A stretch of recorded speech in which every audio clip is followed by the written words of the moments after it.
Alright, welcome to round 1. We are on the play, which is good. And it's nice, hopefully we can draw some lands. But definitely keep 2 land plus a 2 drop and a couple 3 drop. If there's just a couple lands on top, this should be pretty good. Curving Warrior into Charioteer into Minotaur seems nice. Maybe True Heart Twin in the back could be sweet too. If we just get stuck onto it, could get clunky quickly though. I mean, this is just classic Magic, I guess. Nothing's surprising in what I just said. We don't want to make the trade here. Now the question is, which one of the 3 drop do we play? Cheetah seems bad in the eyes of the 2-1. So it's Charioteer or Sure Shot. And I think Charioteer being slightly more aggressive is slightly better. Again, I don't think we want to make the trade here. If anything, we can keep that around for later on and maybe make a big attack with True Heart Twin, a couple other Exerter, and try to get a lot of damage in. Jeez. The triple colored Beatdown deck, okay. Yeah, I think that's the line. Just standing there, and then True Heart Twins plus Charioteer plus a couple Exerter could be a lot of damage in a couple turns. Because this triggers for every creature, obviously. You exert not on itself. Synchronized Strike, okay, now we are talking. So I guess now I just attack and try to get a nice 2-for-1. I mean, it's pretty obvious that I drew something, but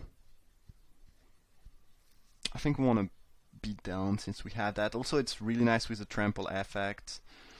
And if they end up having a trick of their own, we still get a 2-for-1, except they get to trade. Looks like they just F6 though. So it's a great trade. Like, we deal a bunch of damage and get a 2-for-1. And next turn, if we draw land, we can still go for the True Heart Twin, exert everything, and just get a ton of Trampler damage in. Greater Sandworm. Okay, great. Can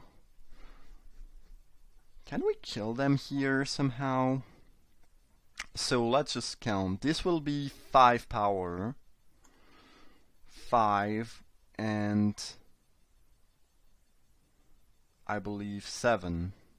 So they need to trade. No, they cannot. No, they are dead. That's lovely.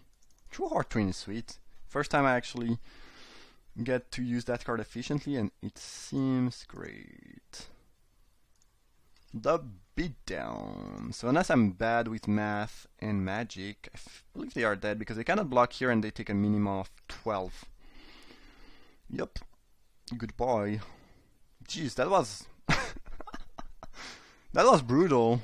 And it's not like my opponent did nothing. They just played 2 drop into 3 drop into other good 3 drop into turn 5 7/7, and we just annihilated them. Alright, that was cool. So some type of Timur mid-range, I guess. We don't have enough sideboard. I guess most of the sideboard we'll do is either if we saw a ton of flyer, giant spider, or if we see some annoying artifact, maybe Violent Impact, that's about it. They are blue, they could have some flyers. I haven't seen any flyer yet, though. They could. I think given what we saw, we just wanted to submit the exact same deck. And continue the plan of beating down like Savage. Okay, and it's acceptable. I believe they were in the same pod. I did not check, but they have the Charioteer we did not wield, the Thicket, so I could see them being in the same pod than we were. Because when you're playing in a league, you will often end up finishing building your deck at the same time. So even if it's a league, I believe you have. I mean, I think it happened quite a lot of time to me in the past to face someone in the same pool, even though we were playing in a league. And they've shown a decent amount of cards we saw during the draft, so I don't know, that seems likely. Cerodon we also saw. This could just be coincidences, obviously, but I did not see that during the draft. Well, right on time, Entangler. Right on time. Gee, that would have been so good last turn. Do we trade a cheetah for the beast? We have a decent amount of good spell in hand. Trading 4, and dealing 3. Yeah, I think we do. We run into their tricks potentially, but I don't really mind that too much. I think we have enough gas in hand where we can play a value game, and taking 4 and dealing 3 when you are on the draw and you haven't had the best draw is not the better option. If I had been able to cast Entangler turn 2, this might have been different, but here I believe we'd rather do that. Pretty sure if they have a pump spell, they would have used it on their thing. I think we just electrify that main phase, though. Just make sure nothing annoying happens. Like them top decking a pump spell that we know they hadn't last turn. I have 2 electrify, some solid creature. I don't feel like I need to play, aggressively or do anything crazy. I think we just drop Colossal Pit. It's better than True Heart Twins because they might want to attack, draw, and then use a +2/+2 trick. And if you have a 5/5, they can't really do that, where Twin is slightly worse blocker. And in general, if we get to untap with that, I'd rather attack with a 5/5 than 4/4 anyway, or 5/4 if you exert it, but you get the point. Sometimes you want to slow roll your stronger card to make sure they leave, but in general, if the power level difference is not so high, it's not even sure that Colossal Pit is better. You'd rather... I'm gonna block here, I'm just not gonna let them draw. Maybe they have a trick, maybe they just want to cycle that, I don't know. But just letting them draw seems plain stupid. Sometimes, again, here, same situation. Sometimes we want to play around stuff, but here I don't believe we don't want to do that. So next turn, there might be a 7/7 coming. And... oh, Samut, okay.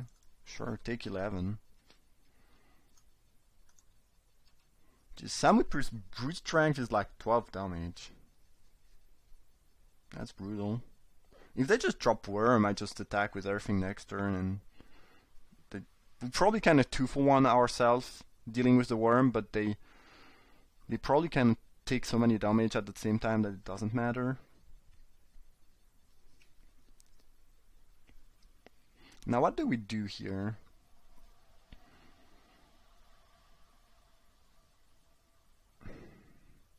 Kinda wanna keep Electrify / Brute Strength available, so I think we'd rather just Entangler and attack than True Heart Twin and attack. And I don't think we are supposed to exert. No, I really don't think we are supposed to exert.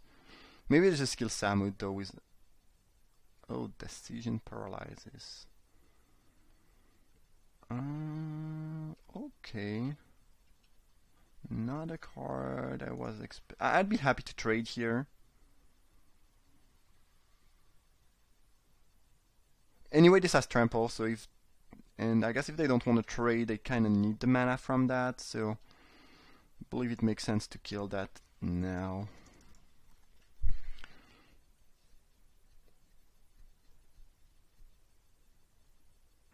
Decision Paralyzes. I don't know, I've seen this card being sometimes very good. I mean, this is logical. This type of effect is either very good or it just doesn't do a whole lot. Here it seems like delaying the inevitable death kind of type of scenario, though I guess if they get to cast, I don't know. I mean, if you get to play that and then untap and cast your Sandworm Convergence and just get enough time to win, maybe. I've been mildly impressed with that, though. I believe there was the same effect for 3 mana at some point. Probably in a set. Maybe you had to enable something before it would work, but I think you could do basically the same thing for 3 mana. It was good, but not insane. So at 4, I don't know. It's not bad. It's just it's kind of card is always. It really always depends on what's up, what's going on. Takrop Skirmisha. Alright, you can have that. There's a pretty high chance we can kill them if we draw land. Cartouche... killing what? killing that. Okay, yeah, sure. I guess they'll get back their thing in the process. I'll take that. Huh. Do we go for the win here if this doesn't get essence scattered? Looks like they F6'd. Yeah. Oh, if it was a real, I mean, a tournament game, something, you know, if it was not an MTGO a random draft, I would probably not go for the kill and maybe wait and play around the bounce spell, if anything. But here, you know, they clearly F6, so might as well kill them, right? Alright, well, this oven was crushed pretty efficiently. The deck pretty much did what I hoped it would do, so that's nice. I hope you enjoyed that brief first round. Thanks for watching, and see you for round number 2.